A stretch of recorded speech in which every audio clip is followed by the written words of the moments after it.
बिस्मिल्लाहिर्रहमानिर्रहीम। अब तक आपकी खिदमत में नमाज के मसाइल पेश किए जा रहे थे।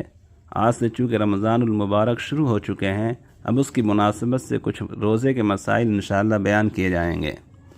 एक मसला लोग बहुत ज़्यादा मालूम करते हैं कि रोज़े की हालत में अगर उल्टी हो जाए तो क्या इससे रोज़ा टूट जाता है।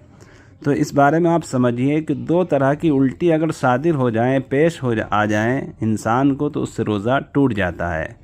पहली तो ये कि आदमी ने मुंह भर करके उल्टी की और वो उल्टी वापस पेट में लौट गई, तो इससे रोज़ा टूट जाएगा। दूसरी सूरत है कि आदमी के गैस बन रहा है, परेशान है, उसने अपने हलक में उंगली डाल करके उल्टी कर दी, तो अब अगर वो उल्टी मुंह भर करके हुई है तो इससे रोज़ा टूट जाएगा। ख्वाह वो उल्टी पेट में वापस हो या ना हो, मुंह भर करके होनी चाहिए तो रोज़ा टूट जाएगा। तो ये दो सूरतें हैं, आदमी ने मुंह भर करके उल्टी की और वो उल्टी पेट में वापस हो गई तो रोज़ा टूट जाएगा। दूसरी सूरत, उंगली डाल करके उल्टी की, वो मुंह भर करके हुई, वो वापस लौटे या ना लौटे, दोनों सूरतों में रोज़ा टूट जाएगा। इसके अलावा जो सूरतें हैं उनमें रोज़ा नहीं टूटता। मसलन मुंह भर करके उल्टी हुई लेकिन वापस पेट में नहीं लौटी तो रोज़ा नहीं टूटेगा।